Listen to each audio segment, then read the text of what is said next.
ತಮ್ಮ ಹೆಸರು ಕೇಳಿ ಬರ್ತಾ ಇತ್ತು. ಈಗ ರಮ್ಯಾ ಅವರ ಹೆಸರು ಕೇಳಿ ಬರ್ತಾ ಇದೆ ನೋಡ್ರಿ. ಅದು ಹೈಕಮಾಂಡು ನಮ್ಮ ಶಾಸಕರು ನಮ್ಮ ಮುಖಂಡರು ಕೂತ್ಕೊಂಡು ತೀರ್ಮಾನ ಮಾಡ್ತೀವಿ. ನಮ್ಮ ಮನೆಯಿಂದ ಅಥವಾ ನಾನು ಯಾರು ಕ್ಯಾಂಡಿಡೇಟ್ ಇಲ್ಲ. ಒಬ್ಬ ಸೂಕ್ತವಾದಂಥ ಕಾಂಗ್ರೆಸ್ ಕಾರ್ಯಕರ್ತನ ಕಾಂಗ್ರೆಸ್ ಮುಖಂಡರನ್ನ ಕಣಕ್ಕಿಳಿಸ್ತೀವಿ. ಸಚಿವರ ಸ್ಪರ್ಧೆ ಅನಿವಾರ್ಯ ಆದ್ರೆ ಏನು ಮಾಡ್ತೀವಿ? ಆ ಥರದ್ದು ಯಾವುದೂ ಅನಿವಾರ್ಯ ಇಲ್ಲ. ನಾವು ಯಾರನ್ನು ಹಾಕಿದ್ರೂ ಗೆಲ್ಲಿಸ್ಕೊಂಬತ್ತೀವಿ ಅನ್ನೋ ವಿಶ್ವಾಸ ನಮ್ಮ ಕಾರ್ಯಕರ್ತರಿಗೆ, ನಮ್ಮ ಮುಖಂಡರಿಗೆ, ಶಾಸಕರಿಗಿದೆ. ನಮ್ಮ ಹೈಕಮಾಂಡ್ ಹೇಳ್ಬೇಕು.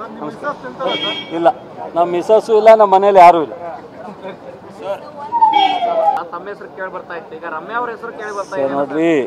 ಅದು ಹೈಕಮಾಂಡು ನಮ್ಮ ಶಾಸಕರು ನಮ್ಮ ಮುಖಂಡರು ಕೂತ್ಕೊಂಡು ತೀರ್ಮಾನ ಮಾಡ್ತೀವಿ. ನಮ್ಮ ಮನೆಯಿಂದ ಅಥವಾ ನಾನು ಯಾರು ಕ್ಯಾಂಡಿಡೇಟ್ ಇಲ್ಲ.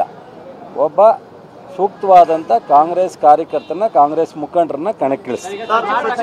ಸಚಿವರ ಸ್ಪರ್ಧೆ ಅನಿವಾರ್ಯ ಆದ್ರೆ ಏನು ಮಾಡ್ತೀವಿ? ಆ ಥರದ್ದು ಯಾವುದೂ ಅನಿವಾರ್ಯ ಇಲ್ಲ. ನಾವು ಯಾರನ್ನು ಹಾಕಿದ್ರೂ ಗೆಲ್ಲಿಸ್ಕೊಂಬತ್ತೀವಿ ಅನ್ನೋ ವಿಶ್ವಾಸ ನಮ್ಮ ಕಾರ್ಯಕರ್ತರಿಗೆ, ನಮ್ಮ ಮುಖಂಡರಿಗೆ, ಶಾಸಕರಿಗಿದೆ.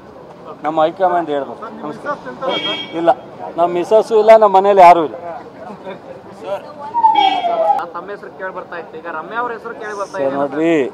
ಅದು ಹೈಕಮಾಂಡು ನಮ್ಮ ಶಾಸಕರು ನಮ್ಮ ಮುಖಂಡರು ಕೂತ್ಕೊಂಡು ತೀರ್ಮಾನ ಮಾಡ್ತೀವಿ. ನಮ್ಮ ಮನೆಯಿಂದ ಅಥವಾ ನಾನು ಯಾರು ಕ್ಯಾಂಡಿಡೇಟ್ ಇಲ್ಲ.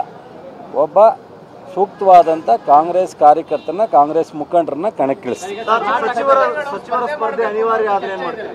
ಆ ಥರದ್ದು ಯಾವುದೂ ಅನಿವಾರ್ಯ ಇಲ್ಲ. ನಾವು ಯಾರನ್ನು ಹಾಕಿದ್ರೂ ಗೆಲ್ಲಿಸ್ಕೊಂಬತ್ತೀವಿ ಅನ್ನೋ ವಿಶ್ವಾಸ ನಮ್ಮ ಕಾರ್ಯಕರ್ತರಿಗೆ, ನಮ್ಮ ಮುಖಂಡರಿಗೆ, ಶಾಸಕರಿಗಿದೆ. ನಮ್ಮ ಹೈಕಮಾಂಡ್ ಹೇಳ್ಬೇಕು. ಇಲ್ಲ, ನಮ್ಮ ಮಿಸಸ್ಸು ಇಲ್ಲ, ನಮ್ಮ ಮನೇಲಿ ಯಾರೂ ಇಲ್ಲ.